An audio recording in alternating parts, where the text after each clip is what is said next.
অনেকে বলে বিভিন্ন ভাবে আমাদের বিরুদ্ধে প্রোপাগান্ডা করার চেষ্টা করা হচ্ছে, আমরা নাকি নির্বাচন বানচালের চেষ্টা করছি, আমরা নাকি নির্বাচন পিছিয়ে দেওয়ার চেষ্টা করছি। আর এই গণ অভ্যুত্থান না হলে আপনারা নির্বাচনের স্বপ্নই দেখতে পারতেন না। এই গণ অভ্যুত্থান না হলে, যদি কোটা সংস্কার আন্দোলন থেকে আমরা এটাকে গণ অভ্যুত্থানের দিকে নিয়ে যেতাম, সরকার পতনের দিকে না নিয়ে যেতাম, তাহলে এই শেখ হাসিনা সরকারের অধীনে আপনারা আরো 4 বছর অপেক্ষা করতেন। বাংলাদেশের মানুষের ভোটাধিকারের জন্য, গণতন্ত্র প্রতিষ্ঠার জন্য কোটা সংস্কার আন্দোলন থেকে এই আন্দোলনকে আমরা গণ অভ্যুত্থানের দিকে নিয়ে গিয়েছিলাম।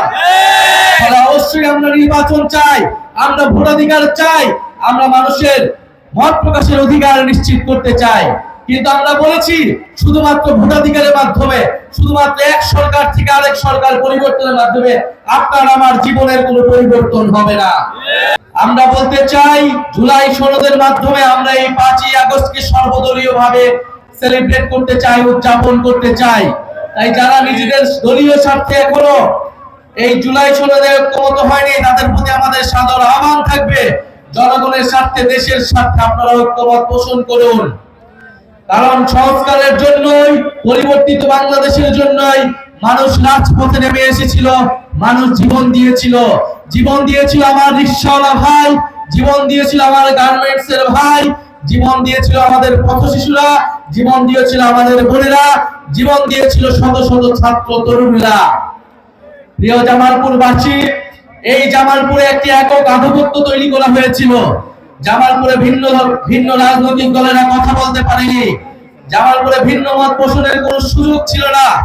আমরা চাই জামালপুরে যাতে এই ধরনের পরিস্থিতি আবার কখনো না হয়, কিন্তু আমরা সেরকম আলামত বিভিন্ন জায়গায় দেখছি। বলতে গেলে বাংলাদেশের 64টি জেলায় দেখছি তৃণমূলে একটি একক আধিপত্য তৈরি করার চেষ্টা করা হচ্ছে, যেখানে কোনো ধরনের ভিন্ন মত থাকলেই, কোনো ধরনের ভিন্ন মত প্রকাশ করলেই রাজপথে তার বিরোধিতা করা হচ্ছে, ভয়ের সংস্কৃতি তৈরি করা হচ্ছে, এবং মানুষের উপরে ভিন্ন মত যারা তৈরি করছে তাদের বিরুদ্ধে মানুষকে লেলিয়ে দেওয়া হচ্ছে, সন্ত্রাসীদের লেলিয়ে দেওয়া হচ্ছে। আমরা স্পষ্টভাবে বলতে চাই, গণ অভ্যুত্থানের শক্তি এখনো রাজপথে আছে। আমরা গণ অভ্যুত্থানের সময় সম্পূর্ণভাবে সংগঠিত ছিলাম না, আমাদের কোনো রাজনৈতিক দল ছিল না, ফলে আমরা অনেক কিছুই করতে পারি নাই। কিন্তু আমরা সরকারের ভিতরে বাহিরে সর্বাত্মকভাবে চেষ্টা করেছি এই অন্তর্বর্তী সরকারকে, এই সময়ের রাজনীতিকে গণ অভ্যুত্থানের দিকে ধাবিত করার, এবং আমরা এই চেষ্টা এখনো জারি করে রাখছি। প্রিয় সংগ্রামী জামালপুরবাসী, আর কিছুদিনের মধ্যেই 5ই আগস্ট আসতে যাচ্ছে। আমাদের জুলাই গণ অভ্যুত্থানের 1 বছর পূর্তি হবে। 5ই আগস্টের আগে 3রা আগস্ট আমরা ঢাকায় জড়ো হব। আমরা বলেছি জুলাই সনদ এবং জুলাই ঘোষণাপত্র অবশ্যই 5ই আগস্টের মধ্যে জারি করতে হবে, এবং বিচার এবং সংস্কার এবং নতুন সংবিধানের প্রতিশ্রুতি নিশ্চিত করতে হবে।